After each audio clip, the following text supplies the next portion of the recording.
So if this is your first time being here in the dojo, make sure you like, make sure you subscribe to the channel. We're gonna go over some head anatomy for Ben here on his detective.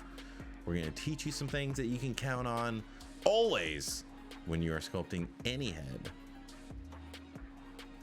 If you're interested in learning more about sculptural anatomy, I do have an ArtStation store that gives you plenty of this information. So I would suggest you get the spicy bundle, okay?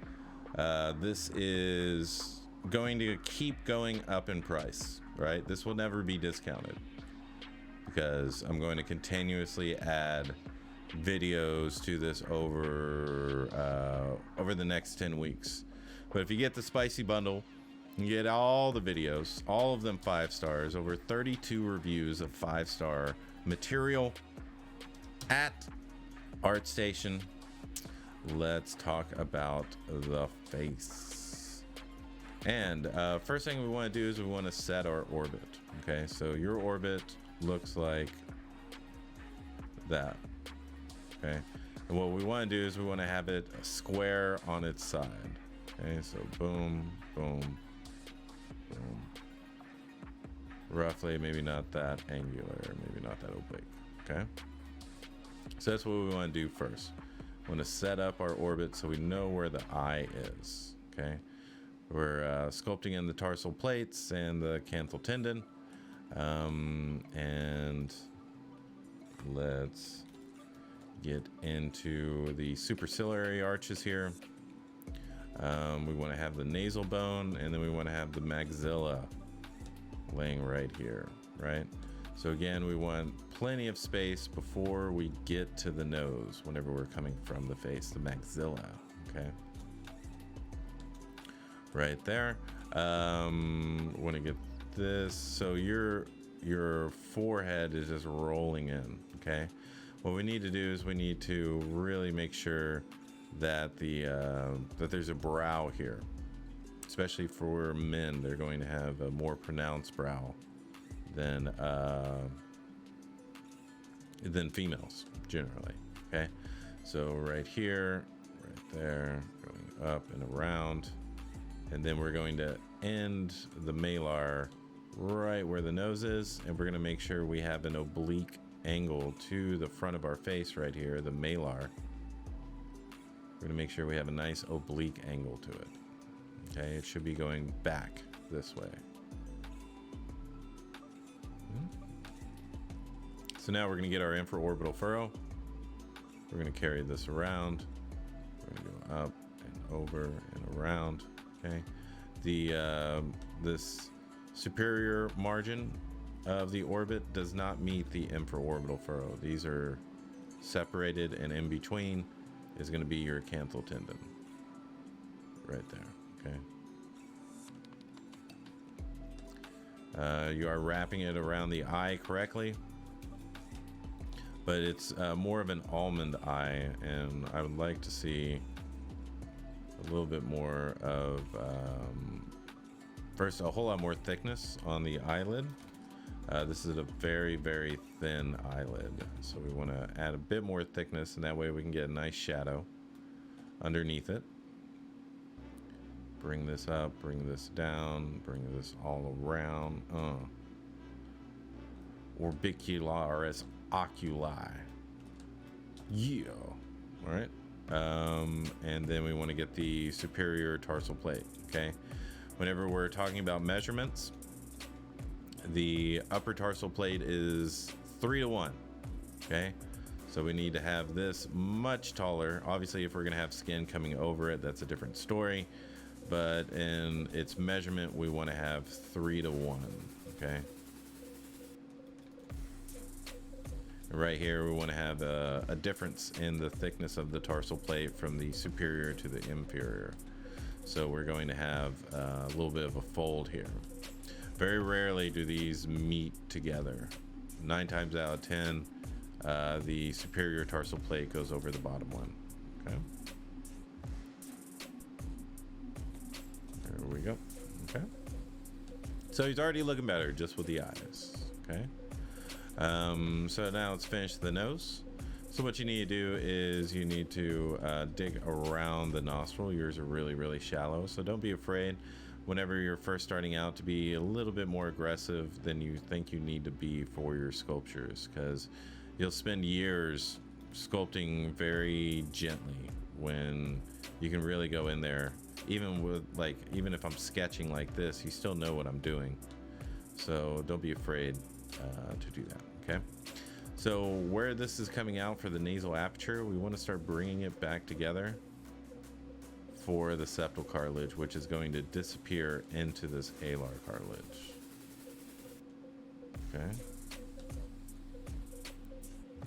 so kind of like that. Okay, and then we want to dive down here. Okay,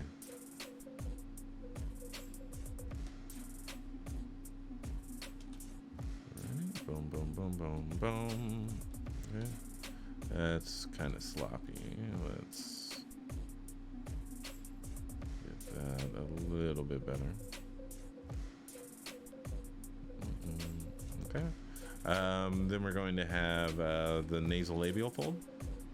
It's going to come down. It's going to kiss the corner of our nostril, and then it's going to go around the node of our mouth here.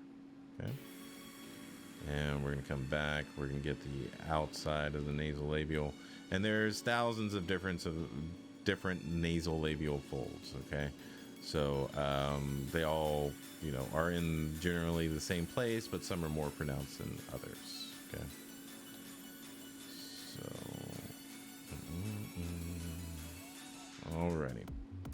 So again, probably want to push this back so I have enough space for my nose. Okay. Alrighty. So now we can bring this curve around. We can get the nasolabial fold in here. You can get the nasalis in here as well.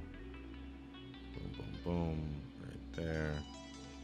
The, was it superior nasal levator aliquois something right here, grabbing onto your nostrils, so you can do that. And then they're also grabbing onto your lip right here, so you can do that. So you can do the Elvis, you know what I'm saying? Okay.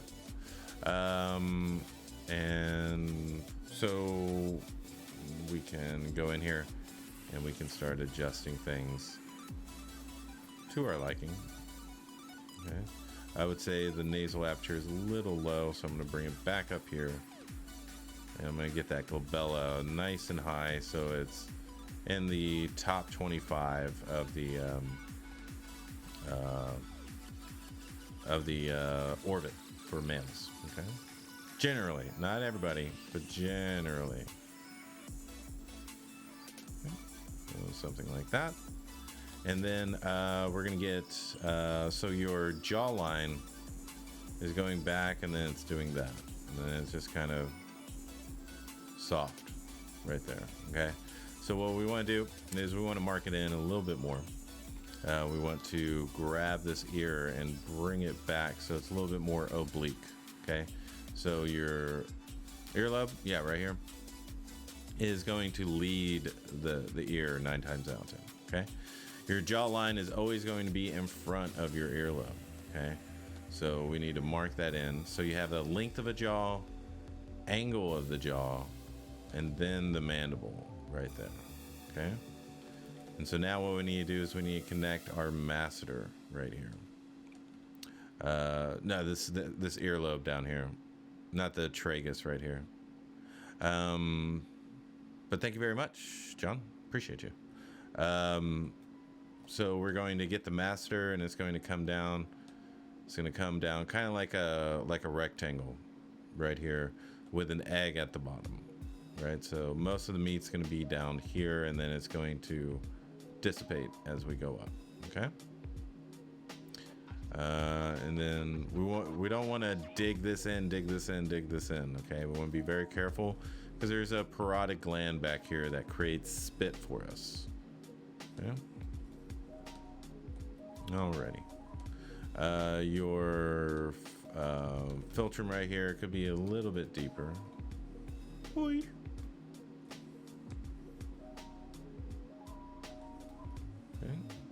And you need 3 pads for your upper lip. So on each side of the philtrum, right here, you want to come down together. That's going to be your first pad. Your second pad is going to be here, or second and third pad. And then your bottom lip, you're just going to split down the middle, and you're going to roll this over. Okay? The problem with your lips is that they're both originating from the same corner, right? So what you need to do is mark that in and make sure that the upper lip is a little bit shorter than the top lip. Is it for everybody? No, no, no, no, no. Not all, not all, not all, but most. Okay? And then you can mark in this node of the mouth here. Okay?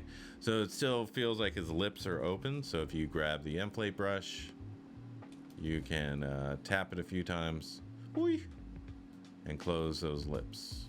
Okay? But be careful because it is going to duck lip a bit. So be careful unless that's what you want. And nostrils, septal, right there. Okay. So next, straight across from the nose is the end of the skull. So yours is kind of just swooping in. We need to be a little bit more aggressive about it. Okay. We need to bring these down a bit more. Bring that out. Right about there. And then you can have whatever size head you want. I would widen this zygomatic a bit more. Right there. Okay. Right there. And so now what we want to do is we want to get our mastoid process, and we want to bring this forward, right? So boom. Right here. And your neck is just too sharp, right? So whenever we're setting up the neck and the throat, we want to keep this very, very cylindrical. Something like that, okay? And then we want to sculpt the sternocleido over it, and we want to have that pit of the neck here, okay? And our esophagus, we want to make sure it's a little bit wider, that doesn't have such a sharp peak in the center. Spread it out a little bit more.